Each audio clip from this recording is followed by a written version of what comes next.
अज़ीज़ान बिल्लत इस्लामिया, मरना सबको है। आज हम बैठे हैं, कल कोई हमारी फाथा में बैठा होगा। बेशक बेशक जी। आज हम मरने वालों की बात कर रहे हैं, कल लोग हमारी बातें करेंगे। आज मस्जिदों से हम लोगों की मौत का ऐलान सुनते हैं, एक दिन वो आएगा कि लोग हमारी मौत का ऐलान सुनेंगे। बेशक इससे पहले कि हमारे मरने का मस्जिद से ऐलान किया जाए, हमें अपनी मौत की तैयारी कर लेनी चाहिए। दोस्तान अजीज, बस एक सवाल आपसे, मुझे बताओ दुनिया में सबसे अमीर कौन है? अगर आप कहें सबसे ज्यादा अमीर वो है जिसके पास आलिशान बंगला है, तो आपका ये जवाब भी हमारी समझ से बाहर होगा। आप कहें पैसे वाला, तो हमारी समझ से बाहर होगा। सच ये है कि दुनिया में सबसे अमीर वो है जिसके माँ बाप अभी जिंदा हैं। आय हाय, बेशक जी। मेरी बात ज़हन नशीन करें, सबसे ज्यादा अमीर वो है जिसके सर पे बाप की शफकत भी है, माँ की ममता का आंचल। आय हाय जी। वरना हर चीज की कसरत का मतलब होता है सुख हासिल करना। बेशक लोगों ने जमीनें बढ़ा ली ताकि आराम मिले, पैसा इकट्ठा किया ताकि सुख मिले, जायदाद जोड़ ली सुख मिले, बैंक बैलेंस बनाए सुख मिले, आलीशान गाड़ियां खरीदी सुख मिले। लेकिन जानते हो, किसी ऐसे बंदे के करीब जाना जिसके पास गाड़ी हो, बंगला हो, शोहरत हो, सब कुछ हो और मां ना हो, आय हाय। कभी उससे जाके पूछना, यार बता, अल्लाह ने तुझे सब कुछ दिया है, तेरी जिंदगी तो बड़ी सुख में कट रही होगी, तो यकीनन आपकी बात सुन के वो यही जवाब देगा, ये बात सच है मेरे पास पैसा बहुत है, ये बात सच है मेरा मकान आलीशान है, ये बात सच है कि लोग मुझे सलाम करते हैं, लेकिन जब मैं दुनिया से घूम के आता हूं और घर में कदम रखता हूं तो सब कुछ होते हुए अगर मां नजर नहीं आती तो फिर कुछ भी अच्छा नहीं लगता है। ये मां होती है। उम्र कितनी भी गुजर जाए, अगर बंदे के बाल सफेद हो गए हैं तो फिर भी उससे कभी पूछना, क्या तुम्हें मां की याद आती है? तो जिसके बाल सफेद हो गए ना, वो भी आंख में आंसू भर लाएगा। बेशक जी। और वो कहेगा कि मां के इंतकाल को बरसों बीत गए, लेकिन आज भी जब भी मां का ख्याल आता है ऐसा लगता है अभी कल की बात है। मां आज भी दरवाजे पे खड़े होकर बेटे का इंतजार कर रही है। साहिब, जिनके घर अभी माँ बाप के चेहरों से रोशन हैं, उनसे गुजारिश है अपने माँ बाप की कदर कर लो, वरना अगर ये चले गए तो बहुत पछताओगे, कहीं माँ बाप के जैसा दूसरा नहीं पाओगे। जितनी चाहो दौलत लगा देना, लेकिन मां भी नहीं मिलेगी, बाप भी नहीं मिलेगा। माँ बाप पैसे से नहीं बल्कि नसीबों से मिला करते हैं, नसीबों से मिला करते हैं। आज तेरे मेरे आंगन में मां मुस्कुरा रही है तो हमें मां की कदर नहीं मालूम। आज हमारे घर की बैठक में हमारा बाप बैठा हुआ है, हमें बाप की इज्जत का एहसास नहीं। अल्लाह अकबर। जवानों, माँ बाप होते क्या है, गौर करो, इनसे दुआएं लिया करो। अगर ये जिंदा हैं, किसी भी सूरत में इनसे दुआएं मिलें, दुआएं लिया करो। मुकद्दर वाले हैं जिनके साथ माँ बाप की दुआएं होती हैं। एक अल्लाह के पैगंबर हजरत सुलेमान अलैहिस्सलाम, हजरत सुलेमान अलैहिस्सलाम है, आपकी हुकूमत पूरी दुनिया पर थी, हवाओं पे भी हुकूमत थी, जिन्नात पे भी हुकूमत थी। जब कभी आपको कहीं सफर करना होता तो आप तख्त पे बैठते, हवाओं को हुक्म देते कि मेरे तख्त को फलां जगह पहुंचा दो, हवाएं उठाती और तख्त को लेके चलना शुरू कर देती। ये हुकूमत थी आपकी। जिन्नात आपके साथ होते थे, इंसान भी आपके साथ होते थे। एक दिन आप जब गुजरने लगे, आपका तख्त हवाएं अपने कांधे पे लेके चलने लगी। तवज्जो करना मेरी बात पे, मैं बताने लगा हूं माँ बाप क्या होते हैं। आप कांधे पे हवा के सवार होके चलने लगे तो हवा आपके तख्त को लेकर के जब मुस्तफ़ा के मदीने के ऊपर से गुजरी ना, आपने फरमाया हवा जरा तख्त को नीचे उतार दे। हवा ने तख्त को नीचे उतारा, आपने अपने जूते तख्त पे उतारे, और अभी शहर मदीना आबाद नहीं हुआ था, सिर्फ जमीन थी, जंगल था। आपने जूते तख्त पे उतारे, नंगे पैर टहलने लगे। आपके साथ उम्मत के जो आपके उलमा मौजूद थे, कहने लगे हुजूर पूरी दुनिया पे हुकूमत है, जमीन आपके तहत कुदरत है। हजरत जी आपने इतना बताइए, ये अपने जूते क्यों उतार दिए? आप तो वो बादशाह हैं कि जमीन पे आपकी हुकूमत है, आप तो वो बादशाह हैं कि हवाओं पे आपकी हुकूमत है, आपने जूते क्यों उतार दिए? हजरत सुलेमान कहते हैं तुम्हें मालूम नहीं है, मुझे इस जमीन से मोहम्मद के मदीने की खुशबू आ रही है, मोहम्मद के मदीने की खुशबू आ रही है। गुलामों ने कहा था हुजूर कौन मोहम्मद, कैसा मदीना? का तुम्हें मालूम नहीं है, आखिरी पैगंबर दुनिया में जलवगर होगा, वो अब्दुल्ला का लख्ते जिगर होगा, आमीना का नूरे नजर होगा, बज़ाहिर तो यतीम होगा लेकिन कायनात का सहारा बन करके आएगा। वो पैदा मक्के में होगा लेकिन इस शहर को आके आबाद करेगा। का इस शहर से मुझे आज भी इस मिट्टी से मोहम्मद के कदमों की खुशबू आ रही है, और मैंने जूते उतार करके कयामत तक आने वाले मुसलमानों को बता दिया है, ओ दुनिया वालों जब भी मुस्तफा के मदीने से गुजरना हो, यहाँ जूते पहन के ना गुजरना, बल्कि जूते उतार के मुस्तफा के शहर का अदब करके जाना। ये हजरत सुलेमान है। आपने मदीना शरीफ से फिर सफर शुरू किया। सफर करते करते समंदर के किनारे पहुंच गए। जी बेशक समझ में आ रही है जी, बात समझ में आ रही है आपके? सफर शुरू किया, हवा लेके चली समंदर के किनारे से।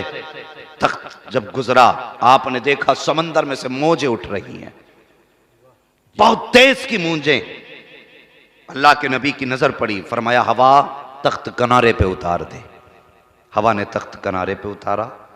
आपकी चूंकि गुलामों में जिन्नात भी थे, आपने जिन्नात की तरफ देखा है कोई जो समंदर की तह में जाए और जाके ये पता लगाए कि ये मौजें कहां से आ रही हैं। जी एक जिन्न था, उसने कहा हुजूर मैं तैयार हूं। छलांग लगा दी समंदर में, तह के अंदर जाने लगा। वापस आया थोड़ी देर के बाद, आपने फरमाया क्या हुआ? कहने लगा हुजूर मैं नीचे गया था, मैंने देखा समंदर में एक महल मौजूद है, उस महल के चारों तरफ ये मौजें घूम रही हैं। जी मेरी हिम्मत ना हो सकी मैं उसके करीब जा पाता। गौर करें, ये जिन्न है जिसको अल्लाह ने बेहिसाब ताकत अता फरमाई है। ये कह रहा हुजूर मुझ में हिम्मत न थी मैं उसके पास जा पाता। फिर आपने अपने गुलाम की तरफ देखा, जो इंसान है, नाम आसिफ बिन बरखिया है। जी देखने के बाद फरमाया क्या तुम जा सकते हो? उन्होंने कहा हुजूर अगर हुक्म दें, ये तो समंदर है, मैं तो आग के अंदर छलांग लगा सकता हूं। ये होते हैं आशिक और ये होते हैं गुलाम। अगर पीर कह दे तो फिर छलांग लगा दो, अगर पीर के कहने पे बंदा समंदर में छलांग लगा दे तो फिर डूबा नहीं करते हैं, बल्कि डूबने वाले भी किनारे लग जाया करते हैं। बेशक यही बात। आशिक था, छलांग लगा दी। हजरत आसिफ बिन बरखिया ने गए, थोड़ी देर के बाद आए, आके कहने लगे हुजूर समंदर के अंदर जो महल है काफी भारी है, मैं उसके चारों तरफ घूम के आया हूं, कोई दरवाजा नहीं है उसमें, अगर आप मेरे साथ को जिन्नात को भेज दें हम उसे बाहर निकाल के ले आएंगे। कितनी बड़ी ताकत कि आप जिन्नात भेज दें हम उसे बाहर निकाल के ले आएंगे। आपने जिन्नात की जमात की तरफ देखा, जो ताकतवर थे, कहा जाओ आसिफ बिन बरखिया के साथ चले जाओ। वो जिन्नात उठे और आसिफ बिन बरखिया के साथ समंदर के अंदर गए और जाकर के उस महल को उठाया, किनारे पे ला के रख दिया। अल्लाह के नबी हजरत सुलेमान ने चारों तरफ चक्कर लगाया, कोई रास्ता ना था, हैरत में थे, या अल्लाह ये क्या मामला है। हाथ उठाए, या अल्लाह इस महल का रास्ता खोल दे, मैं देखना चाहता हूँ इसके अंदर क्या है। हजरत सुलेमान की दुआ कबूल हुई, उसका दरवाज़ा खुला, अंदर तशरीफ लेकर के गए। क्या देखते हैं, एक जवान बैठा हुआ है, आंखें बंद हैं, रब पे जिक्र इलाही है, लब पे जिक्र इलाही है, अल्लाह का नाम ले रहा रहा है, अल्लाह की इबादत में मसरूफ है। आपने जाके सलाम किया, जैसी सलाम किया है उस बंदे ने भी आंख नहीं खोली है, बल्कि आंख खोलने से पहले उसने जवाब दिया और कहने लगा, ए अल्लाह के नबी यहाँ कैसे आ गए हो? अल्लाह अकबर। हजरत सुलेमान ने इतना सुना, कहते हैं जवान बता तो सही, तुझे मेरा नाम किसने बताया है? जवान कहता है, जिसने तुमको मेरा पता बता दिया है उसी ने मुझको तुम्हारा नाम भी बता दिया है। उसके बाद हजरत सुलेमान ने कहा था, जवान बता तो सही, यहाँ क्या कर रहा है, कैसे बैठा है, क्या तुझे भूख नहीं लगती है या तुझे प्यास नहीं लगती है? उसने कहा था, हजरत मुझे भूख भी लगती है, प्यास भी लगती है। कब भूख लगती है तो क्या खाता है, प्यास लगती है तो क्या पीता है? उस जवान ने कहा था, हजरत अगर भूख लगती है तो इसी महल के अंदर एक दरख्त जमता है, उस पर तरह तरह के फल आते हैं, मैं फल खा लिया करता हूँ। प्यास लगती है तो इसी महल के अंदर दरिया जारी होता है, मैं उससे पी लिया करता हूँ। आप फरमाते हैं, जवान बता तो सही, कितने दिन हो गए हैं, कौन सी इबादत ऐसी की है जिसके बदले में रब ने इतना इनाम दिया है? कितने सजदे किए हैं तूने जो तुझसे अल्लाह इतना राजी हुआ है? उसकी आंख में आंसू आ गए, कहने लगा, हजरत मैंने कोई इबादत नहीं की है, मैंने कोई रियाजत नहीं की है। कहा, फिर बता तो सही, ये तुझ पर अल्लाह का करम कैसे हो गया है? तो उसने कहा था, हजरत जी मैं आपको क्या बताऊं, अल्लाह अकबर। उसने कहा, अल्लाह ने मुझे माँ बाप की दौलत से नवाजा था, माँ बाप की दौलत से नवाजा था। कहा, फिर कहा, जब माँ बीमार हुई मैंने सारा काम छोड़ दिया और अपनी माँ की खिदमत में लग गया। आज जवान मैं तुझसे पूछना चाहता हूँ, आज माँ बीमार हो जाती है तो कहता डॉक्टर को दिखा के आ जाना, मुझे काम बहुत है। तुझे माँ से ज्यादा काम प्यारा है, तुझे माँ से ज्यादा अपनी जात प्यारी है, तुझे माँ से ज्यादा अपनी जरूरतें प्यारी हैं। वो कभी सोच भी लिया कर, कौन माँ तुझसे दवा को कह रही है? ओ यार, ये वो है जो तेरे सर के दर्द में रातों को सोया न करती थी, ये वो है जो तू रो देता था तो रातों को जाग करके गुजारा करती थी, ये वो माँ है जिससे तूने एक बार कह दिया था, माँ मुझे सोने में डर लगता है, तो सारी रात तेरे सरहाने बैठ के गुजारती थी। आज उस माँ से कहता है, मेरे पास वक्त नहीं है, तुझे शर्म तक नहीं आती है, अपने माँ को ये जवाब दिया करता है, तेरा वक्त कितना कीमती है। ओ खुदा की कसम, ये वो जात है अगर सारी जिंदगी इसके कदमों में बैठ के गुजार दे तब भी इसकी पैदाइश के झटके का, एक दर्द के एहसास का तू हक अदा नहीं कर सकता। बेशक। नारे तकबीर, नारे रिसालत, उलमा अहले सुन्नत, जलसे साले सवाब, नारे तकबीर। बहुत खूब माशाअल्लाह। शर्म नहीं आती? जवान कहता, अम्मा वक्त नहीं है जी। ओ भाई, बड़े अदब से एक बात कहना चाहता हूं, ये जो माँ है ना, इसने कभी जिंदगी में सुख नहीं देखा। जी। गौर से सुनना मेरी बात, तुमने बहुत पढ़ाइयां की होंगी, बड़ी बड़ी डिग्रियां शायद तुम्हारे पास हों, लेकिन जो दर्द दिल मैं बयान करने लगा हूं शायद कभी तुम्हारे ख्याल में ना आया हो। जी बेशक। ये जो माँ है ना, जिसे माँ कहते हो, इसकी जिंदगी में कभी सुख नहीं आया। जी। आप कहेंगे कैसे? तो सुनो, मैं तुम्हें बताऊं। जब ये पैदा हुई, दुनिया ने कहा बेटी हुई है, जी। समाज में सफे मातम बिछ गई, बेटी हुई है। हमने तो दुआएं की थी, अल्लाह बेटा देना। जी। मुंह पे 12 बज गए जिस दिन ये पैदा हुई। इसने होश संभाला, पहले समाज ने सताया, अब रिश्तों ने सताया। जी यही बात।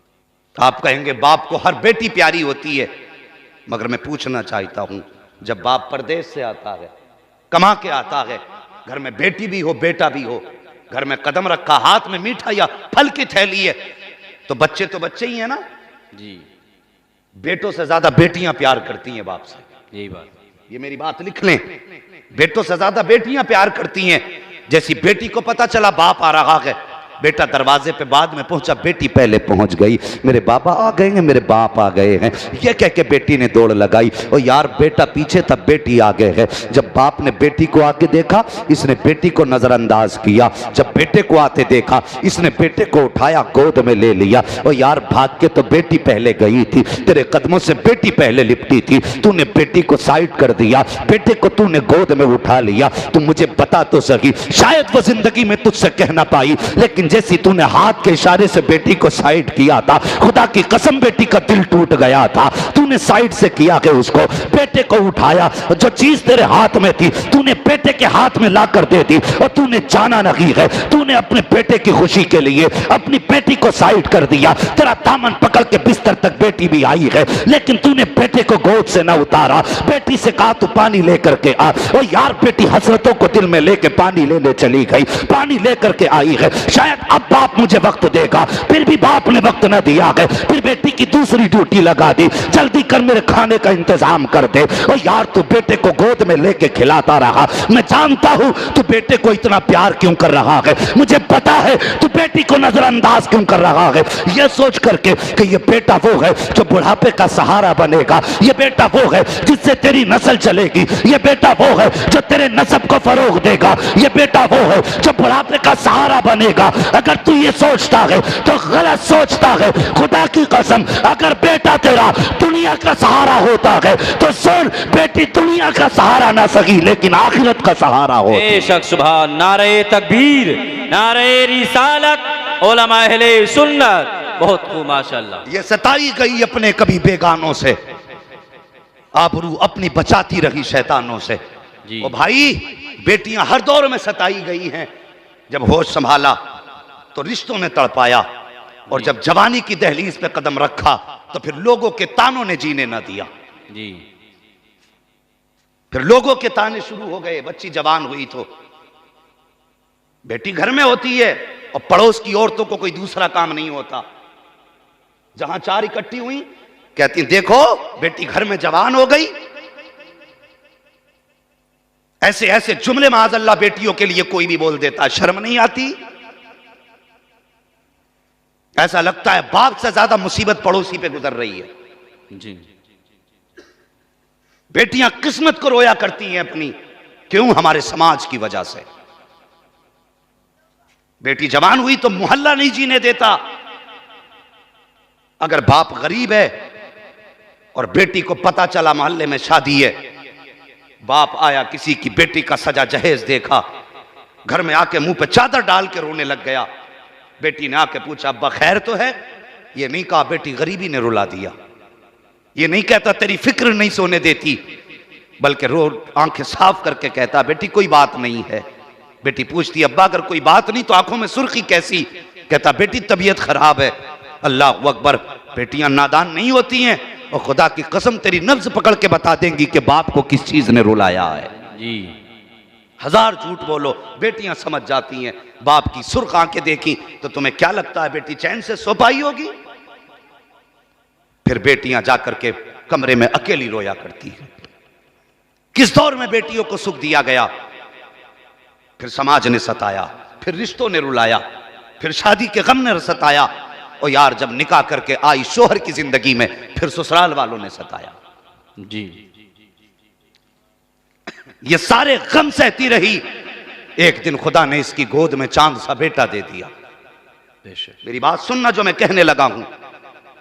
इतने गमों को पार करने के बाद खुदा ने चांद सा बेटा इसकी गोद में दिया। मां ने बेटे का चेहरा देखा, सारे गम भूल गई। ये हसरतें जागी कि अब जिंदगी में सुख ना मिला, बेटे की जिंदगी में चैन कर लूंगी, बेटे की जिंदगी में आराम मिल जाएगा, बेटे की जिंदगी में राहत मिलेगी। और यार कितनी हसरतें मां की तेरी जिंदगी से वाबस्ता थी, कितनी ख्वाहिशें मां की तेरी जिंदगी से वाबस्ता थी। कौन से ख्वाब मां ने तेरे साथ न सजाए थे? कौन सा ख्वाब ऐसा था जो मां ने तुझे छोड़ के देखा था? क्या मां के दिल में यह ख्याल न था कि बेटा जवान होगा, मेरी जरूरतें पूरी करेगा, परदेश से आएगा, मेरी ख्वाहिशें पूरी करेगा? और यार जो जवानी की दहलीज पे तुझे ये सोच करके लाई कि ये बेटा मेरा सहारा बनेगा, जब जवानी की दहलीज पे पहुंचने के बाद यही बेटा मां को ताने दे के कहता है कि चुप रहा कर, तेरे खर्चे उठाऊं या अपने बच्चों के खर्चे उठाऊं, तो खुदा की कसम मां के दिल पे बिजली गिर जाया करती है। और जवान तुझे किसने बता दिया कि अमीर मां से छुपा के हुआ जाता है, बाप से बचा के अमीर हुआ जाता है? नहीं, खुदा की कसम ऐसा नहीं है। अगर अमीर बनना चाहते हो तो मां से छुपा के अमीर नहीं बन सकते, बल्कि मां के कदमों पे दौलत लुटाया करो। इधर मां खुश हो जाएगी, उधर मदीने वाला मुस्तफा खुश हो जाएगा। सुभान। नारे तकबीर, नारे रिसालत, शान वालिदैन, मुफ्ती हम्माद रजा साहिब किबला। बहुत खूब माशाअल्लाह। कभी मां को ताने न देना, कभी बाप को जवाब मत देना। लोग सोचते हैं कि यार हम माँ बाप का खर्चा उठा रहे हैं, यही हुस्न अखलाक है जी। ये माँ बाप की फर्माबरदारी है। नहीं, ये फर्माबरदारी नहीं है। सुख में तो सब उठाते हैं, मजा तो तब है जब तू दुख में मां के नाज उठा। जी बेशक। बंदा कहता मैं अपने बाप की बड़ी इज्जत करता हूं, मैं बोलता ही नहीं उनके सामने। उनके सामने चुप रहना ये सिर्फ अदब नहीं है, बल्कि अगर वो तमाचा भी लगाएं तो गर्दन झुका ले, ये अदब है जी। अगर बाप तमाचा लगाते तो बंदा कहता आज तक बर्दाश्त किया, मेरी इज्जत पे हाथ डाल दिया तुमने, मेरे 4 यारों के सामने मुझे डांट दिया और शर्म नहीं आती। बाप ने तमाचा लगाया है तो तुझे रुसवाई लग रही है। बाप के तमाचे को गर्दन झुका के बर्दाश्त कर ले, अल्लाह तुझे इज्जतों की महराज अता फरमाए। बेशक। ये है माँ बाप की फर्माबरदारी। तवज्जो करें, हजरत सुलेमान कहने लगे बता यहां किस सजदे और किस इबादत के जरिए पहुंचा? कहने लगा हुजूर कोई इबादत नहीं, कोई सजदा नहीं। कहा फिर? कहा हुजूर मेरी मां थी, बीमार हुई, मैंने सब कुछ छोड़ के मां की खिदमत में लग गया। 8 साल मां की खिदमत करता रहा। 8 साल के बाद मां के इंतकाल का वक्त आया। मां ने अपने हाथ उठाए, कहने लगी बेटे 8 साल मेरी खिदमत तूने बेहिसाब की है, आज खिदमत की बदले में मुझसे फल ले ले, मेरे सीने से लग जा। ओ यार माँ होती है, जाते जाते भी औलाद की फिक्र सताती है जी, मरते मरते भी औलाद का गम सताता है माँ बाप को। ये रिश्ते होते हैं इनके साहिब, ये इनका प्यार होता है। अपनी फिक्र नहीं, दम घुट रहा हो फिक्र औलाद की होती है। यही बात। और कभी किसी माँ बाप वाले परदेसी से पूछना, ओ यार तुम परदेश रहते हो, तुम्हारे सर में दर्द हो, 7 समंदर पार हो, हिंदुस्तान की जमीन पे माँ को पता चल जाता है मेरा बेटा बीमार है। जी। ये रिश्ता होता है माँ बाप का औलाद से।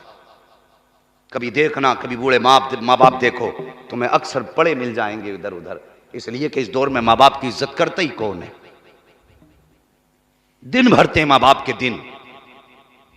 कभी देख लेना, अगर बूढ़े माँ बाप के साथ औलाद ने कितना भी बुरा किया हो, रात में अगर बूढ़ी माँ की आंख खुल जाए, बेटा परदेश में हो, चाहे कितने दुख में माँ हो, हाथ उठाती है तो ये नहीं कहती अल्लाह मुझे ताकत दे दे, अल्लाह मुझे सेहत दे दे, अल्लाह मुझे शिफा दे दे।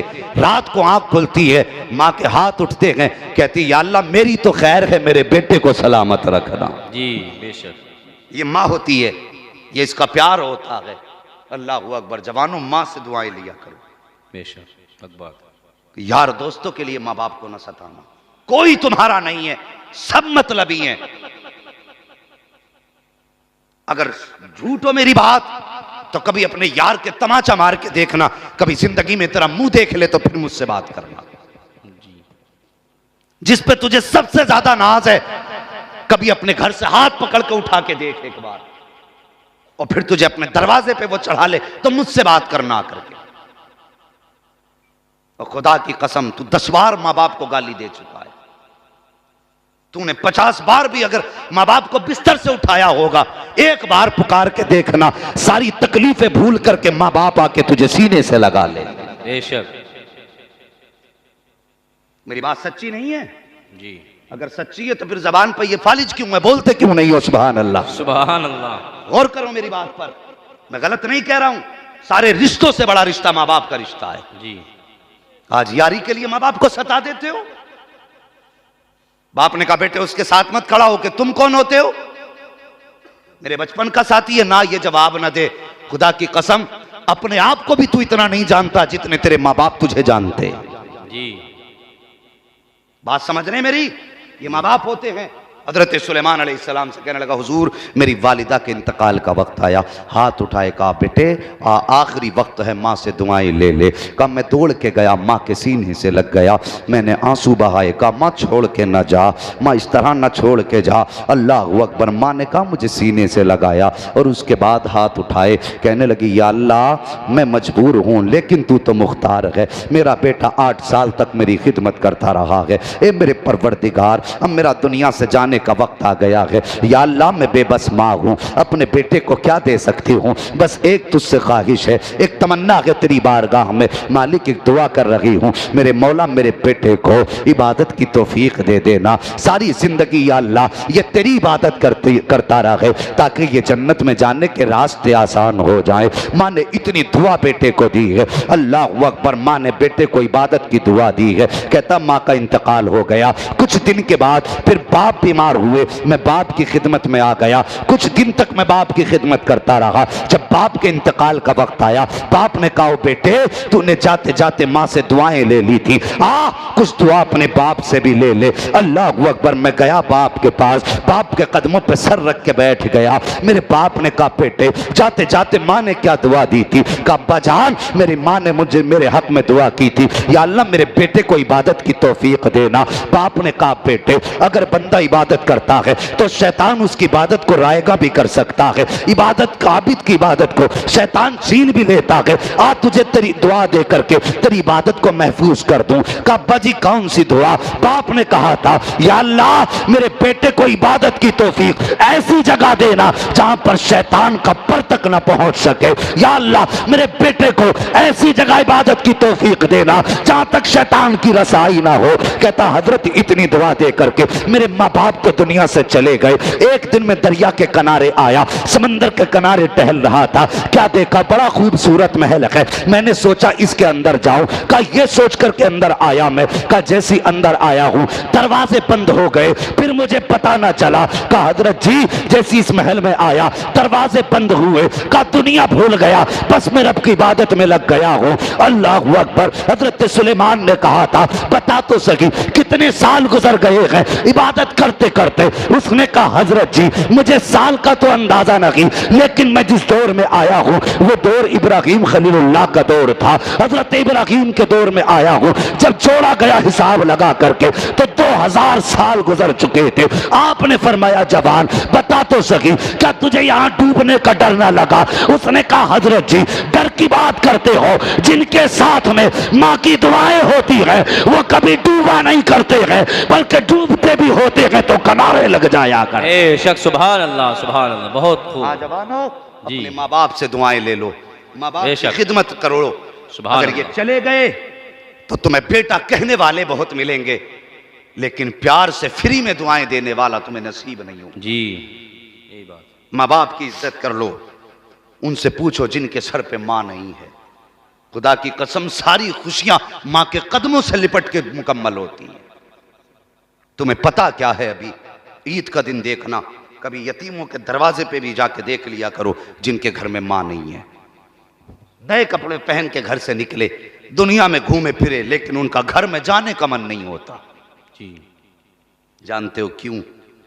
उन्हें पता है कि घर में जाएंगे तो माँ नजर नहीं आएगी, और जब माँ दिखाई नहीं देगी तो फिर ईद मुकम्मल नहीं होती है। अल्लाह ने तौफीक दी है, माँ बाप दिए, इनकी इज्जत कर लो, इनकी कदर कर लो। खुदा की कसम अगर ये राजी हैं तो पैदा करने वाला खुदा भी राजी है। बेशक। आज बंदे को होता क्या है, ये समाज की बात बताने लगा हूं, होता क्या है जिंदगी में कभी माँ बाप को 10 रुपए के केले ला के न दिए। 10वें 40वें पे इतना लंबा दस्तरखान सजाया जाता है कि एक बार में तो नजर में भी सब नहीं आता। क्या मामला भाई इतने लंबे? कहने लगे जितनी चीजें मेरे माँ को या बाप को पसंद थी मैंने सब ला के रख दी। जी मैं कहता हूं जवान मरने के बाद जितनी चीजें खरीद के लाया है काश उसकी जिंदगी में ला के रख दी होती। बेशक। काश वो जीते जी ने खा लेते तो तुझे कितनी दुआएं दे जाते। बेशक। हमारे लोग, हमारे बीच में कितने ऐसे लोग भी हैं हमारे समाज के अंदर कि आप देखो तो 24 घंटे मस्जिद में रहते हैं, लेकिन माँ की जरूरत सुनने के लिए उनके पास 5 मिनट का वक्त नहीं। बेटा जाकर के मीनार में 50-50 हजार रुपए दे के मीनार बनवा रहा है, माँ के 50 रुपए की दवा ला के देने तैयार नहीं। जी अल्लाह कयामत में यही मीनार उठा के कमर पे रख देगा। याद रखना मेरी बात, अगर तुम मां का नहीं हो सकता तो याद रख खुदा का भी नहीं हो सकता। जी है बात। 50,000 दो तुम्हारी मर्जी, लेकिन उससे पहले 50 रुपए की मां की दवा ला के दे दो। बाप खांसता है, बेटे मुझे खांसी हो रही है, कोई सिरप ला दे। पहले टालता रहा, कभी ला के भी दे दिया। बाप ने पी लिया, कहा बेटे वो सिरप जो लाया था उससे फायदा हुआ, एक और ला दे। हाथ में पर्चा लिया, फाड़ दिया। कहने लगा तुम्हारे यही ड्रामे? वो यार जब ये जवाब माँ बाप को दोगे तो उन्हें हार्ट अटैक नहीं होगा तो क्या होगा जी। धड़कनें दिल की ना रुकेंगी तो क्या होगा? जानते हो ये हार्ट अटैक होता क्यों है? जब औलाद माँ बाप को खिलाफे वाकया और खिलाफे तवक्को जवाब देती है ना, तो माँ बाप के दिल पे झटका लगता है, और जैसी झटका लगता है जो खून जहां है वहीं ठहर जाता है। अगर 3 सेकंड के लिए भी खून ठहर गया ना तो कई जगह पे खून में गांठें बन जाती है जी। फिर खून चलता है। तो कभी अगर पैर के नाखून में यहां गांठ बन गई और फिर खून ने फिर रफ्तार पकड़ी चला, वो रिश्ते रिश्ते खून वो गांठ चलते चलते दिल तक पहुंचती है, और किसी दिन आके दिल की नस बंद कर देती है।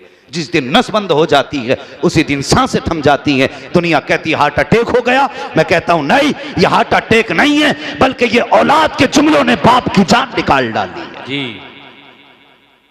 मेहरबानी करो, कभी माँ बाप को उल्टे सीधे जवाब न दिया करो, माँ बाप का दिल न दुखाया करो।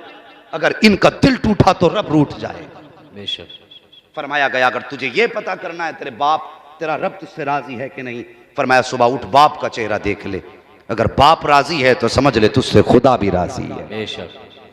हाँ, अगर तुझसे बाप राजी है तो समझ ले तुझसे खुदा राजी है, और अगर बाप नाराज है तो तुझसे खुदा भी नाराज है। जी। खुदा रा मेहरबानी करो, माँ बाप की इज्जत कर लो, कद्र कर लो। ये बातें उनके लिए थी जिनके माँ बाप जिंदा हैं, और जो लोग ऐसे हैं जिनके माँ बाप दुनिया से चले गए हैं, और वो चाहते अब हम क्या करें, माँ बाप तो चले गए, अब ये बरकतें कैसे हासिल करें। फरमाया गया अगर माँ नहीं है तो माँ की जगह पे खाला की खिदमत करो, अल्लाह ताला तुम्हें माँ की खिदमत का सवाब अता फरमाएगा। बेशक।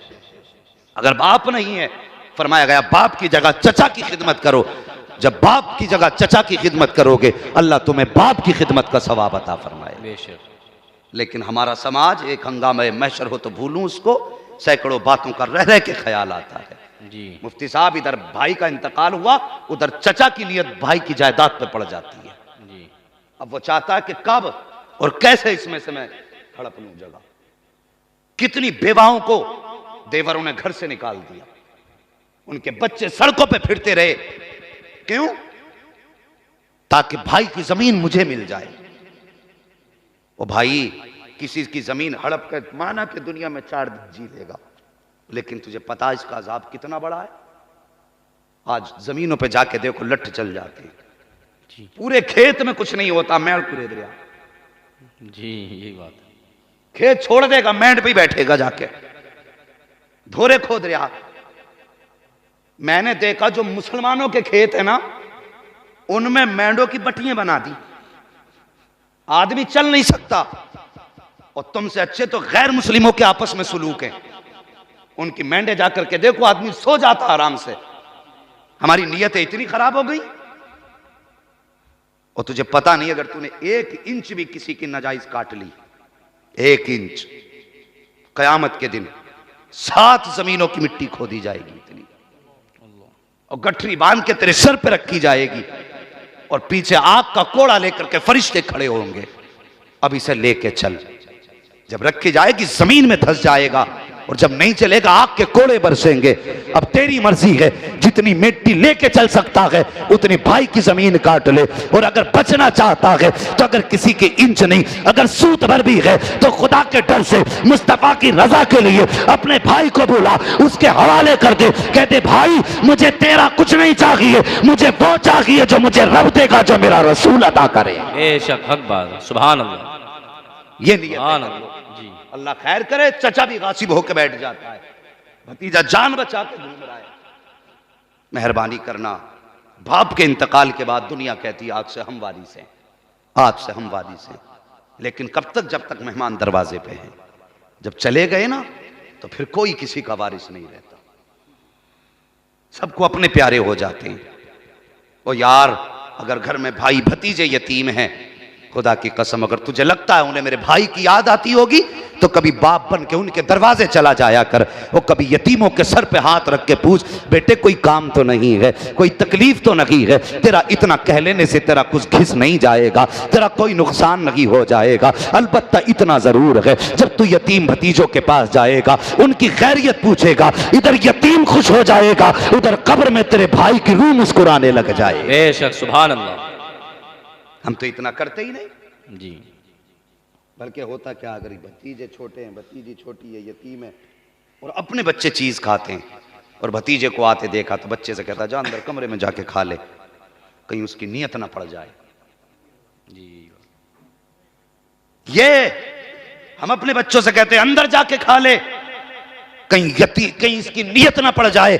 और लोगों, अगर बाप बेटों के साथ ये जुमले इस्तेमाल करे और सगे भतीजे यतीम को ये कह के अलग कर दे कि इसकी नीयत पड़ जाएगी, पूछने की जरूरत नहीं है, कयामत कब आएगी जब यतीम से खाना छुपाया गया, समझ लेना कयामत तेरे दरवाजे पे आके खड़ी हो गई।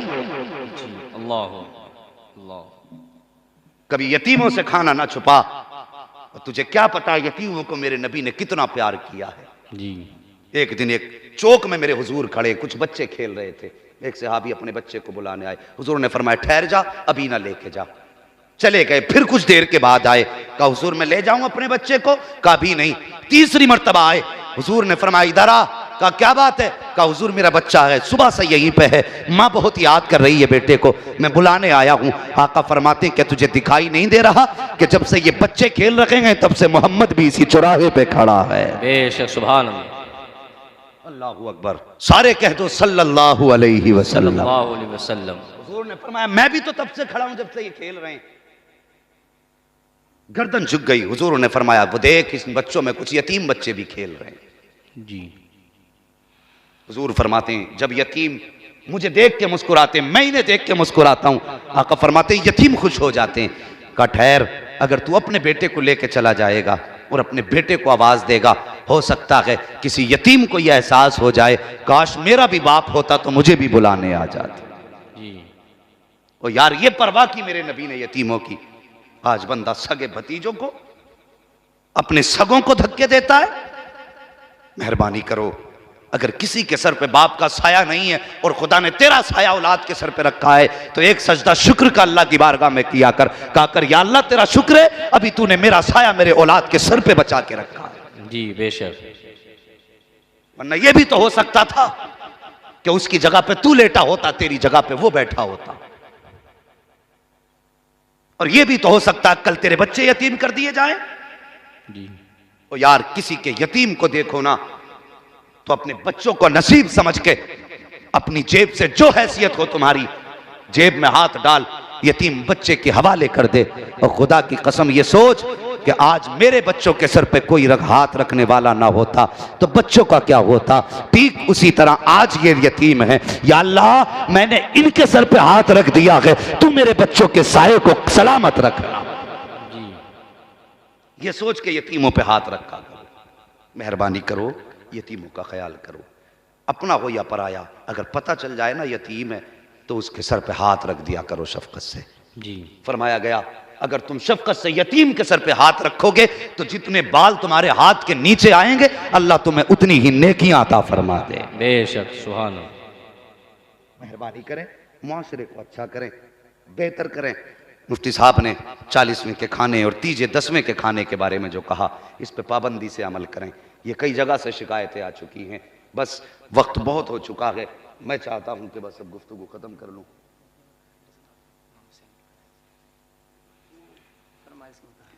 हमारे भाई की फरमाइश है कि थोड़ा सा एक वाक़या इमाम अली मकाम के ताल्लुक से भी कुछ उनकी शान में बयान हो जाए। अभी थके तो नहीं आप लोग? सलामत रखे। जो बैठे हैं ना, अगर माँ बाप नहीं है तो कब्र पे जाके सलाम करना, कहना माँ दुनिया सो रही थी, तेरे दूध का कमाल था, मैं पूरी रात नबी का जलसा सुन के आया। बेशक, सुभान। हाँ यकीनन ये अच्छी तरबियत का नतीजा है। गौर करें मेरी बात पर, माँ बाप की इज्जत करो, यतीमों का ख्याल करो, लोगों के हक दो। बंदा ब्याज और सूद पे कमाने पे डटा पड़ा, यार बड़े शर्म की बात है। जी। बड़े शर्म की बात है। उम्मती व मुस्तफ़ा का और सूद ब्याज का काम करे, डूब के मर जाना चाहिए। जी सही बात। डूब के मर जाना चाहिए। मेरे नबी ने तो यहां तक फरमाया, लोगों किसी की इजाजत के बगैर उसका एक दाना ना खाओ। एक दाने की इजाजत नहीं हमारे इस्लाम ने दी हमें।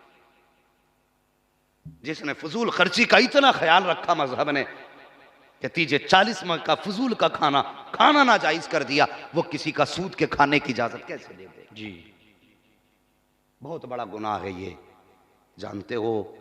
ये तौबा से भी आसानी से माफ नहीं होगा। जिनका लिया है जब तक उनसे माफी ना मांगे जी, या लौटा नहीं दोगे या माफ ना करा लोगे। जिसका जायज लेके फालतू लेके खा चुके हो वो तुम्हें लौटाना पड़ेगा। कयामत में कितना सख्त अजाब है जानते हो। अगर किसी का 1 रुपया तुमने ले लिया है, 1 पैसा, उसके बदले में 500 ऐसी नमाजें ली जाएंगी जो कबूल हुई होंगी। अल्लाह। अगर कोई बंदा ये सोच रहा मुझ पे तो कोई टेंशन ही नहीं, मैंने तो पढ़ी ही नहीं है, तो लिया क्या जाएगा? तो ये भी सुन ले, अगर किसी बंदे के नाम अमाल में 50,000 नमाजें हैं और मकबूल, सब नहीं, मकबूल नमाजें, 1 पैसे के बदले में 500 नमाजें गई, इसी हिसाब से 50,000 नमाजें थी, खत्म हो गई, कर्जा भी बाकी रह गया। जी, फिर क्या होगा? फरिश्ते कहेंगे अल्लाह नमाज ही खत्म हो गई। हुक्म होगा जिसका कर्जा इसके गुनाह इसके नाम अमाल में ठोको। अब उसके गुनाह इस पे लादे जा रहे हैं। और यार ये उस जगह की बात है जहां कोई एक नेकी देने तैयार नहीं होगा। जी,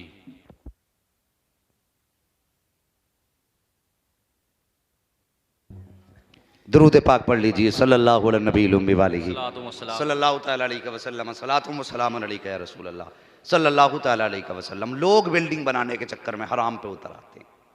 मिल जाए, सूद का मिल जाए, ब्याज का मिल जाए, ओ यार ये हराम है, हराम से बच, हलाल की तरफ चल।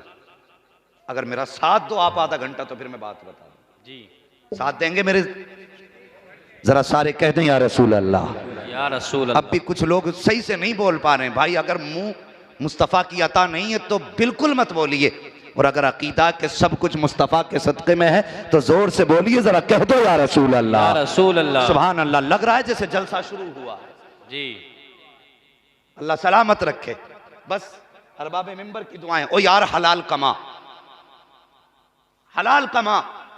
हमारी माँ बहनें भी मेरी बात सुन रही हैं, ये जरा इस बात को गौर से सुने। जब शोहर घर में आया, औरतों ने अपनी जरूरतों की लिस्ट बढ़ा दी, अपनी जरूरतों की लिस्ट। मुझे ये भी चाहिए, मुझे ये भी चाहिए, मुझे ये भी चाहिए। कमाई आदमी की महीने में 15,000, औरत ने अपनी जरूरत की चीजें बता दी 20,000। अब औरत ठहरी होम मिनिस्टर, अगर काम पूरा ना हुआ तो कभी नमक तेज कभी मिर्च ज्यादा, न फिर यही होना है। तो परेशान बंदा अगर ना माने तो नमक मिर्च तेज, और माने तो फिर क्या करे? जब ये औरतें मजबूर करती हैं ना तो फिर बंदा हराम की तरफ चलता है। फिर मजबूरी है बंदे की कि उसे लाना है, कहीं से भी लाए, और कहती नहीं जी मुझे चाहिए, प्रधान की बहू ने ऐसा सूट पहना था, मुझे चाहिए, कहीं से भी ला के दो, मुझे चाहिए। फिर बंदा जाता है, हराम हलाल नहीं देखता, उसके नज़रों में बीवी का सवाल होता है, अपनी इज्जत व आबरू होती है, निकल जाता है फिर हराम हलाल की तलाश में। कुछ भी मिले ज़रूरत पूरी करनी है। आ मेरी कौम की बेटी सुन, तू कनीज़ फातिमा कहलाती है, राबिया बसरिया के दर की कनीज़ कहलाती है। मेरी बात को ज़रा दिल से सुन, ऐसी कनीज़ें नहीं होती जैसा कि आज हमारा मुआशरा है। अब तुझे बताऊं कनीज़ें कैसी होती हैं। एक बंदा है अल्लाह का, मुस्तफ़ा का आशिक है, घर के अंदर कई दिन का फाका हो गया है। बीवी ने कहा मेरे सरताज अब बच्चों की भूख देखी नहीं जाती है, इनकी भूख बर्दाश्त नहीं होती है, चाहिए कुछ तो कहीं से लेकर के आइए। अल्लाह अकबर, शोहर बूढ़ा हो चुका है, बाल सफेद हैं, कमर झुक चुकी है, घर के अंदर बेटियां मौजूद हैं। बीवी कहती बेटियों की भूख नहीं देखी जाती है। जब शोहर सुनता है, कहा ठीक है मोहतरमा, कल हम काम के लिए जाएंगे। ये सोच करके वो घर से चला, जैसी दरवाजे पे आया बीवी छोड़ने आई है, आने के बाद कहती है मेरे सरताज जरा ठहर तो सही। ठहर गया शोहर, कहने लगे क्या बात है? कहा जाते रहे हो लेकिन याद रखना हराम का लुकमा मिले तो फेंक के आ जाना, हलाल का लुकमा मिले तभी लेकर के आना, अगर हराम का मिले तो खाली हाथ आना। हम बच्चों को एक वक्त फाके से देखना गवारा कर सकते हैं लेकिन अपने बच्चों को जहन्नम में जलता हुआ देखना गवारा नहीं कर सकते। जी ये बीवी है, बीवी ने कहा हलाल लाना, हम बच्चों का फाका गवारा कर सकते हैं, जहन्नम में जलना गवारा नहीं कर सकते। अल्लाह नहीं कर सकते हैं। जरा सच बता, अगर अभी इस घर में आग लग जाए और तुम्हारे बच्चे मौजूद सो रहे हों और जब आग लगेगी चारों तरफ से तो बच्चों को निकालने जाओगे? जी बोलो, हाँ बोलो, सारे बोलो, लगना चाहिए मेरी बात समझ रहे। भागोगे कि नहीं भागोगे? जी अगर ना उठा वो तो खींच के लाओगे, निकालेंगे, क्योंकि अपने बच्चे को इस आग में जलता नहीं देख सकते। और यार जब तू इस आग में जलता नहीं देख सकता तो फिर दोजख की आग में जलता कैसे देखेगा? जी अल्लाह। फरमाया गया, मेरे हुजूर का फरमान है, मुफ्ती साहब से पूछना कभी भी वक्त जा करके कि मेरे हुजूर ने फरमाया जो भी जिस्म हराम रोजी से पलेगा बढ़ेगा अल्लाह उसको जहन्नम का ईंधन बना देगा। जी अल्लाह। अब फैसला तुझे करना है, बच्चों को हलाल खिलाना है कि हराम खिलाना। हराम सूद ब्याज की तरफ कदम बढ़ाने वालों अपने बच्चों की आखिरत सोच लिया करो। हराम का लुकमा लाने से पहले अपने बच्चों के बारे में सोचा करो। बीवी ने कहा मेरे सरताज जा तो रहे हो लेकिन हलाल हराम का लुकमा मिले तो बिल्कुल मत लाना, हलाल मिले तभी लेकर के आना। कहा ठीक, खुदा हाफिज। शोहर ने फी अमानिल्लाह कहा रुखसत हो गया। आज तुमने भी मंडियां देखी होंगी, बाजार देखे होंगे, जहां पर जाकर के मजदूरों की लाइन लगा करती है। लोग जाते हैं मंडी से मजदूर खरीद के लाते हैं, कारीगर तलाश करके लाते हैं, मिस्त्री तलाश करके लाते हैं। हर बंदा ताकत से ताकतवर मजदूर तलाश करता है ताकि मेरे घर में काम ज्यादा हो जाए। सोचता अगर इसको कम उम्र को ले गया तो ये किस काम आएगा? ये बूढ़ा भी खाना के बर्तन लेकर के थैला लेकर के गया था, आऊंगा तो आटा लेकर के आऊंगा, बच्चों के लिए राशन लाऊंगा। कितनी हसरतें दिल में थी जब ये चला था। जाकर के बाजार में खड़ा हो गया, जो भी आता जवान का हाथ पकड़ता लेके चला जाता, जवान का हाथ पकड़ता लेके चला जाता। आखिर में इसके सफेद बाल चेहरे पे थे। इसने लोगों से कहा ओ यार मुझे भी ले चलो, 10 रुपए मजदूरी कम दे देना लेकिन मुझे भी लो चलो। लोगों ने कहा था चाचा तेरी उम्र कमाने की नहीं है,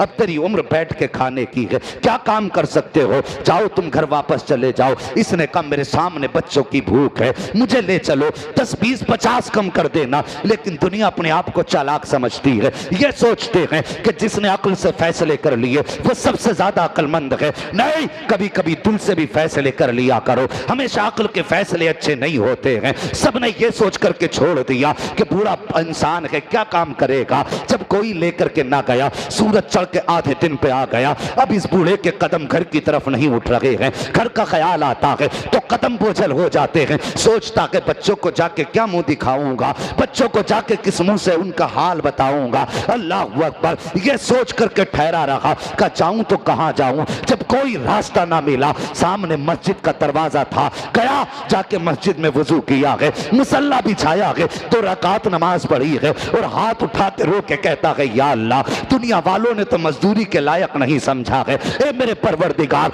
मैं तेरे घर में मजदूर बन के आ गया हूं। या अल्लाह तेरे घर में सफाई करूंगा, तेरे घर में झाड़ू लगाऊंगा, तेरे घर की सफों को सीधा करूंगा। मेरे मालिक मेरे बच्चों की रोजी का इंतजाम कर देना। रोता रहा, मस्जिद को साफ करता रहा, रोता रहा, सफाई करता रहा। शाम हो गई है, घर जाने लगा है। जब सोचा कि घर चलूं, दिल में ख्याल आया यार अभी बच्चे जाग रहे होंगे, जाके कैसे बच्चों का सामना करेगा। ये सोच करके अल्लाह अकबर, इसके कदम ठहर गए। अंधेरा होगा तब जाऊंगा। जैसी अंधेरा हुआ है, घर के दरवाजे पे पहुंचा, जैसी दरवाजे गया, बीवी पहले से इंतजार में खड़ी थी। अल्लाह अकबर, शोहर को खाली हाथ देखा। बीवी ने ताना नहीं दिया था, निठल्ला नहीं कहा था, निकम्मा नहीं कहा था, बल्कि शोहर के चेहरे पर जैसी उसने थकन के आसार देखे, मायूसी देखी, फौरन हाथ पकड़े, पकड़ के घर में लाई। उठाई है, बिठा करके पैर धुलाए हैं। उसके बाद कहती मेरे सरताज थक गए होगे, कुछ देर लेट जाओ। जैसे शोहर लेटा है उसने सर में तेल डाला है, कोई सवाल शोहर से नहीं किया है। जब लेट गया शोहर, फिर सामने बिस्तर पे बीवी लेटी। लेटने के बाद कहा मेरे सरताज बताओ दिन कैसा गुजरा है। मुझे मालूम है मेरे शोहर आज मजदूरी कहीं और करके आए हो, ऐसे दरवाजे गए हो जहां से मजदूरी का पैसा नहीं मिला है। अल्लाह अकबर, इतना सुनना था शोहर की आंख में आंसू आ जाते हैं। शोहर कहता ए मेरी शरीके हयात, आज मैंने उसके दरबार में नौकरी की है जिसकी बारगाह में देर तो हो सकती है, अंधेर नहीं हो सकती है। मैंने कायनात के सबसे बड़े बादशाह के दरबार में नौकरी की है। अल्लाह अकबर। का कल कहां जाओगे? का कल भी उसी के दरबार में नौकरी करूंगा। अल्लाह अकबर। कल फिर गया, फिर मस्जिद में सफाई की है। शाम का वक्त हुआ है, फिर घर आया है। बीवी ने फिर इस्तकबाल किया, कहा आज भी मजदूरी नहीं मिली? कहा आज भी नहीं मिली है। अल्लाह अकबर। बीवी अगले दिन जब तीसरे दिन रुखसत करने आई है, कहती मेरे सरताज जा तो रहे हो, मेरी बात सुन लो। तुम्हारा मालिक चाहे कितना ही भी अच्छा है, उससे जाके इतना कह देना कि महीने भर की मजदूरी बाद में दे देना, 2 दिन की मजदूरी बाद में दे देना, लेकिन कम से कम इतना तो दे दे जिससे मेरे बच्चों का पेट भर जाए। मजदूरी का थोड़ा सा हिस्सा उससे मांग के ले आना। अब मेरे सरताज बच्चों का सब्र टूट रहा है, अब इनकी भूख नहीं देखी जाती है। शोहर ने आंख में आंसू लिए हैं, अल्लाह के घर में आया है, आंसू बहाने शुरू कर दिए हैं। ए मेरे परवरदिगार, मैंने पहले दिन मजदूरी की तुझसे कुछ ना मांगा, दूसरे दिन मजदूरी की या अल्लाह कुछ ना मांगा, आज जब तीसरे दिन चला हूं, मेरी शरीके हयात ने कहा था कि आज अपने मालिक से कम इतना तो लेके आ जाना जिससे बच्चों का एक वक्त का पेट भर जाए। ए मेरे परवरदिगार, अगर आज भी खाली हाथ जाऊंगा तो अपने बच्चों का सामना कैसे करूंगा, अपनी बीवी को क्या जवाब दूंगा? ये कहता जा रहा है, रोता जा रहा है। ओ यार, तेरे करीम से बंदे को क्या नहीं मिलता? कम से कम मांगने का सलीका तो आ जाना चाहिए। सोचो प्यारे, जब बंदा रोया है, अल्लाह अकबर, किताबों में लिखा है जब शाम का वक्त आया, बेखुदी थी, बच्चों की भूख सामने थी, शोहर सोच रहा था घर जाऊंगा बीवी को क्या जवाब दूंगा। खाली हाथ जाते हुए गैरत आ रही थी, इसको बेखुदी का आलम था। इसने मिट्टी उठाई है, वो थैला जिसको आटे के लिए लाया था, वो थैला जिसको राशन के लिए लाया था, अब उसे मिट्टी से भरना शुरू कर देता है। दीवानों की तरह भरता जा रहा है, भरता जा रहा है, थैला भर के चलने लगा। जब शाम का वक्त था, हिम्मत जवाब दे गई, घर जाने की ताकत न थी, छुप के दूर से देखने लगा कि जब सब सो जाएंगे तब घर में दाखिल होऊंगा। क्या देखता है, जैसी दूर से देखा घर के आंगन से धुआं उठता नजर आ रहा है। जैसी धुएं को उठता देखा, इसने सोचा शायद ये मेरा घर नहीं है, मेरे घर में धुएं का क्या काम है, मेरे घर में पकाने के लिए एक रोटी का आटा नहीं है, फिर धुआं क्यों हो रहा है? कहा शायद मैं कहीं और आ गया हूं। फिर इसने आंखों को मला है, करीब आया, आके देखा घर तो मेरा ही है। फिर इसने दीवार नीची थी, झांक के देखा, क्या देखता है, चूल्हे पे पकवान चढ़े हैं, घर में खाना बन रहा है। आया बड़ी तेजी से दरवाजे पे, दस्तक दी है, फौरन बीवी दौड़ के आई है। बीवी ने दौड़ के शोहर का इस्तकबाल किया। शोहर कहता शरीके हयात बताओ तो सही, ये पकवान कैसे हैं, ये चूल्हे में आग कैसी है, ये खुशबुएं कैसी हैं? का शोहर अभी ना पूछ, आ मेरे साथ आ। हाथ पकड़ा के बीवी ने शोहर का अंदर लेकर के गई है। जाकर के क्या देखता है कि पूरे कमरे में खाने के सामान का ढेर लगा हुआ है, सामान का ढेर है। शोहर कहता बीवी ये क्या मामला है, बात समझ में नहीं आ रही है। तो बीवी ने कहा था सरताज तुम्हारा मालिक कितना अच्छा है, तुम्हारा मालिक कितनी अच्छी आदत का है। कहा क्या बात है? कहा जब तुम गए हो तो पैर से उसने अपने नौकर को भेजा था और ये सारा इंतजाम करके दिया है। कहा अच्छा? कहा कुछ और भी कहा है? कहा हाँ, ये खाने का सामान भी दे के गया है और एक पैगाम भी दे के गया है। कहा कौन सा पैगाम? कहा तुम्हारे मालिक ने कहा है कि जब तेरा शौहर घर आ जाए तो उससे कह देना कि वो नौकरी में कमी ना करे, हम उसके देने में मजदूरी में कमी नहीं कर सकते। सुभान, नारे तकबीर, नारे रिसालत, उलमा अहले सुन्नत। बहुत खूब माशाअल्लाह। ओ यार, कभी फकीरी और गरीबी आ जाए और तंगदस्ती आ जाए तो हराम की तरफ हाथ ना बढ़ा जी, बहुत खूब। सूद ब्याज की तरफ ना जा, बस सीधा मुसल्ला उठा अल्लाह के घर में चला जा। बेशक, वो खुदा की कसम उसे राजी कर ले, वो इतना देगा कि तेरी 7 पुश्तों का भला हो जाएगा। बेशक, सुभान अल्लाह। साहिबो, बस हलाल रोजी की तलाश में रहिए। जी, अगर बंदे ने हराम कमाया है अल्लाह से तौबा कर लो। अल्लाह से तौबा कर लो, अल्लाह की पकड़ बड़ी सख्त है।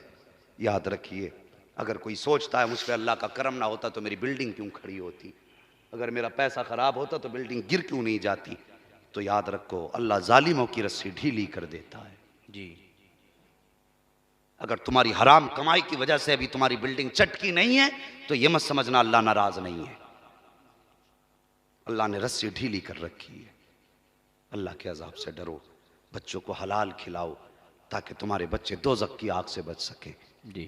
आज जदीद तहकीक हुई तो बताया ये गया कि मुआशरा हमारा बिगड़ क्यों रहा है। लोगों ने बताया कि 80% लोग हराम के लुक़मों की वजह से बिगड़ रहे हैं, जिनकी रोजियां हलाल नहीं है, फिर उनके खून भी खराब हो जाते हैं।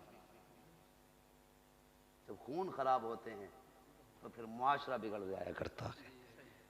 हाँ, बच्चों को अच्छी तरबियत दो। और यार बच्चे बाप का नमूना होते हैं।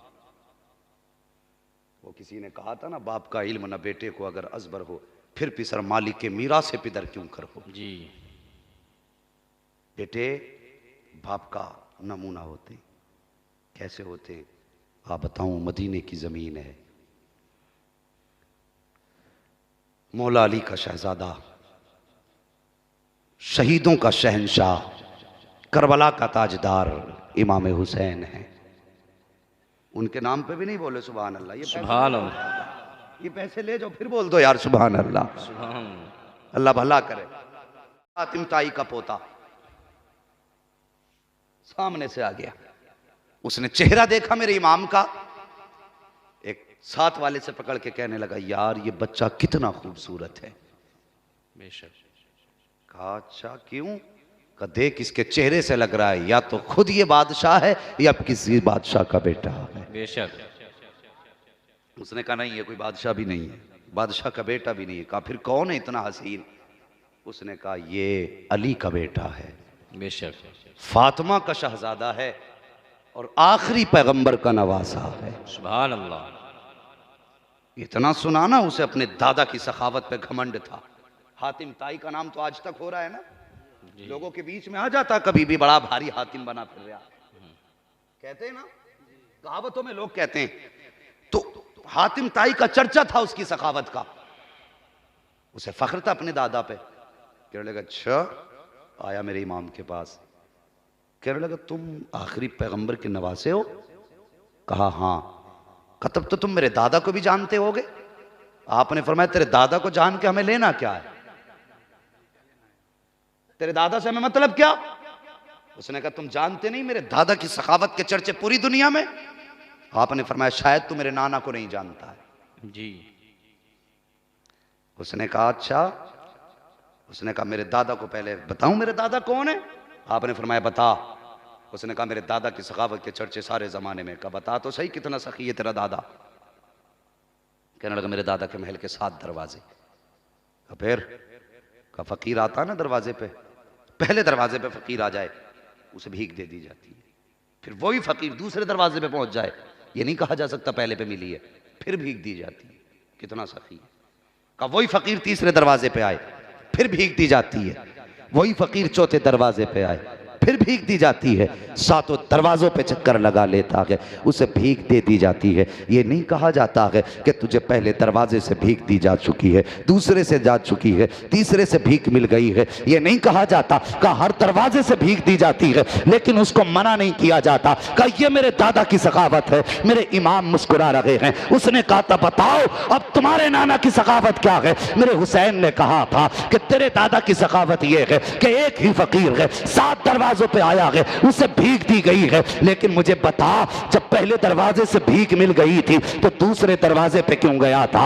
इसलिए तो गया था कि पहले से जरूरत पूरी नहीं हुई है, तब वो दूसरे पे गया है। जब दूसरे पे जाने के बाद तीसरे पे तब गया है, जब जरूरत पूरी नहीं हुई है, फिर चौथे पे गया है, फिर भी जरूरत पूरी नहीं हुई है, फिर 5वें पे गया है, फिर भी जरूरत पूरी नहीं हुई है, 6ठे पे गया है, जरूरत पूरी नहीं हुई है, 7 दरवाजों पे चला गया, जरूरत पूरी नहीं हुई। ये तेरे दादा की सखावत है, और हाँ मेरे नाना की सखावत है कि तेरे दादा के महल के 7 दरवाजे हैं, फिर भी जरूरत पूरी नहीं होती। मेरे नाना का एक दरवाजा है, और ऐसी सखावत है कि जिसको एक बार दे देते हैं 7 पुश्तों तक उसे मांगने की जरूरत नहीं पड़ा कर। बेशक सुभान अल्लाह, सुभान अल्लाह। बहुत आला हजरत फरमाते हैं कौन देता है देने को मुंह चाहिए, देने वाला है सच्चा हमारा नबी। हमारा नबी। बेशक। आओ मुस्तफ़ा से प्यार करो, मुस्तफ़ा से इश्क करो यार। बेटे बाप के नमूने होते हैं जी। अपने बच्चों को हलाल खिलाइए, जायज़ खिलाइए, माँ बाप की इज्जत कीजिए। वक़ज़ा रब्बुका अल्ला तअबुदू इल्ला इय्याह व बिल वालिदैनि ihसाना। और तुम्हारे रब ने फैसला फरमा दिया कि इबादत सिर्फ अल्लाह ही की करनी है और माँ बाप के साथ उसने सुलूक करना है। यानी कि अल्लाह ने अपनी इबादत के साथ जोड़ के कहा, अगर तुम पूरी रात मेरी इबादत करते रहे, पूरी रात मेरी इबादत करते रहे, और सुबह को दिन निकलते माँ या बाप तुमसे नाराज़ है, फिर अल्लाह फरमाता मुझे तुम्हारी ऐसी इबादत की ज़रूरत ही नहीं है, मुंह पे मार दूंगा पूरी रात की इबादत। वक्त तो यह है कि मेरी भी फर्मा बरदारी करो, अपने माँ बाप की भी फर्मा बरदारी करो। अल्लाह अकबर। मशीयत ये चाहती है पूरी रात इशा की नमाज पढ़ के सो जा और फजर में उठ और मुस्कुरा के बाप का चेहरा देख ले। पूरी रात सोता रहा है, एक बार मुस्कुरा के बाप को देख ले, अल्लाह तुझे हज मकबूल का सवाब अता फरमा दे। बेशक सुभान अल्लाह। हाँ, बस मेहरबानी करें, माँ बाप की फरमाबरदारी करें और मुआशरे का ख्याल करें। ये जो रस्में हैं ना, ख़त्म करो यार। ये लोग पहले जीना मुश्किल था, अब तो मरना भी मुश्किल हो गया लोगों के लिए। एक गरीब आदमी मरने से पहले कई बार सोचता है, बिस्तर पे बीमारी में हॉस्पिटल में बोतलें चढ़ती हैं ना, तो हिसाब ये लगाता है, या अल्लाह अगर मैं मर गया मेरे बच्चे खर्चा कहाँ से उठाएंगे। 1 क्विंटल उड़द भी बनने हैं, 2 क्विंटल शरबती का चावल भी आना है, कौम के पेट भी भराने हैं हमें। वो इस फिक्र में मर जाता है। ओ यार ऐसा न कर, गरीबों को मौत मजबूर, मौत बोझ ना बनाओ उन पे। कम से कम मुआशरे को इतना तो हल्का कर दो कि बंदा खुशी से जी ना सके तो कम से कम खुशी से मर तो जाए। कम से कम इतना तो कर लो। चनों में, तीजों में 1.5 क्विंटल चने आ रहे हैं, हद हो गई भाई। 1.25 लाख मरतबा कलमा शरीफ होना है। इन उलमा से पूछिए, हमारे बुजुर्गों से पूछिए, बताएंगे, ये बड़े बूढ़े बताएंगे कितने किलो चने 1.25 लाख बन जाते। 22-23 किलो में मेरे ख्याल से 1.25 लाख हो जाए। 12.5 किलो नहीं, शेर है वो।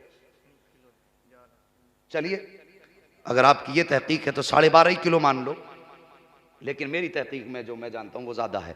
बहरहाल जो भी मिकदार है, हद से ज्यादा भी 25 किलो मान लो, ठीक है, क्योंकि चना भारी भी हो सकता, हल्का भी हो सकता, पतला भी हो सकता, मोटा भी हो सकता, कैसा ही भी कर लो। 25 किलो हद है, ठीक है जी, 1.25 लाख की हद है। और ऊपर कोई 1 क्विंटल 25 किलो फालतू आ रहा है। और मजे की बात बताऊं तुम्हें, 1.5 क्विंटल चना पड़ गया, 1.25 लाख कलमा भी नहीं हुआ जी। 1.5 क्विंटल चना इधर से उधर हो गया भाई, और 1.25 लाख कलमा ही नहीं पूरा हुआ। अगर हो जाता तो हमारे बुजुर्गों की फरामीन की रोशनी में फरमाया गया, अगर 1.25 लाख कलमा पढ़ के किसी को बख्श दो, अगर जहन्नमी होता है तो अल्लाह उसको जन्नती बना देता है। बेशक सुभान। चने 3 बार हो गए, 10वें में चने, 30-40वें में चने, बरसी में भी चने हो गए, और अब्बा फिर भी पिट रहा। उसकी भी वजह बता दूं, तीजे में भी हो रहे हैं, कई बार चने हो जा रहे हैं, लेकिन फिर भी 1.25 लाख कलमा नहीं। सुनो मेरी बात, संजीदगी से सुनो। होता क्या है, जिन्हें कलमा पढ़ना आता है उन्हें कुरान भी सही पढ़ना आता है। ये बात है कि नहीं? जिन्हें कुरान नहीं आता वो ला इलाहा इल्लल्लाह मुहम्मद रसूलुल्लाह, ला इलाहा इल्लल्लाह मुहम्मद रसूलुल्लाह, पता ही नहीं क्या पढ़ गया। इनसे पूछिए, जब तक सही तलफ्फुज से आप कलमा नहीं पढ़ेंगे आपको कलमे का सवाब नहीं मिलेगा जी। ला इलाहा इल्लल्लाह मुहम्मदुर रसूलुल्लाह, ये सही तलफ्फुज से पढ़ना, एक चने पे एक बार। तो होता क्या, जिन्हें कुरान आता वो पारे लेके बैठ जाते।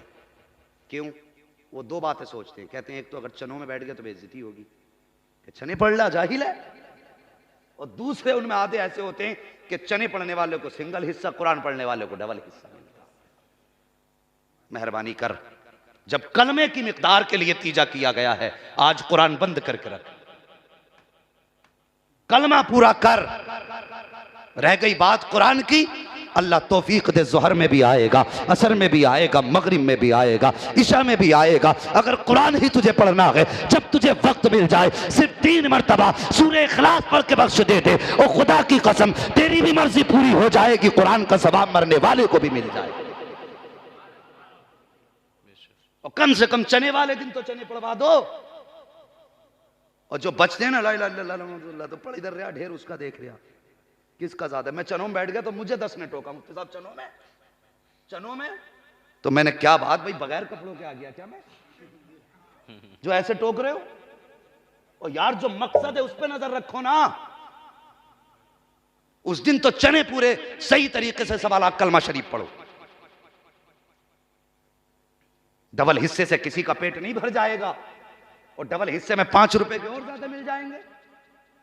5 के दुकान से खरीद के खा ले, कम से कम मरने वाले का तो हक अदा कर दे, हो तो डंडी मत मार। तो ढेर गिन रहे हैं, बस अल्लाह तौफीक दे। सुन्नियों तरीके बदल दो अपने, सही तरीके। ये मसला कि आला हजरत नहीं है, देगे पक रही हैं और आला हजरत के नाम पे लूट रहे हो, खा रहे हो। कम से कम गरीबों पे बोझ ना बनो, कम से कम चनों में तादाद पूरी कर लो, ताकि मरने वाला अगर चैन से जी ना सके तो चैन से मर जाए। वक्त बहुत हो गया, वरना मैं भी चाहता आपसे कुछ बात करता। फरमाया गया माँ बाप के साथ अच्छा सलूक करो, उनकी फरमाबरदारी करो। उसके बाद फरमाया गया है कि बस फिर अगर तुम मेरी इबादत करोगे, अगर तुम्हारी माँ और बाप तुमसे राजी हैं तो थोड़े अमल लेके आ जाओगे, तुम्हारा खुदा भी तुमसे राजी हो जाएगा। अल्लाह तौफीक दे, माँ बाप की खिदमत करो। मैंने ये तज़किरा किया, अल्लाह और उसके रसूल का फरमान आप तक पहुँचाया, इस नीयत से कि जिक्र का सवाब हाफिज़ रिजवान साहब की वालिदा मरहूमा को अल्लाह अता फरमा दे, और करवट करवट उनकी कब्र पर अपनी रहमतों गुफरान की बारिशें फरमाए। बस अपने बेटों को कम से कम, एक बेटे को हाफिज़ ज़रूर बना लेना, एक बेटे को कम से कम कारी कुरान ज़रूर बना लेना, ताकि तुम्हारे मरने के बाद तुम किसी का मुंह ना तको कि कोई कब्र पे आके फाता पढ़े। बस एक बेटे को कम से कम हाफिज़ बना लो, ताकि वो कहीं भी कुरान पढ़े, अल्लाह उसका सवाब तुम्हारी कब्रों में नाजिल फरमा देगा। बस इल्म से दोस्ती कीजिए, अमल से दोस्ती कीजिए, उलमा की इज़्ज़त कीजिए, मसाजिद और मदारिस से मोहब्बत कीजिए, अल्लाह तौफीक दे।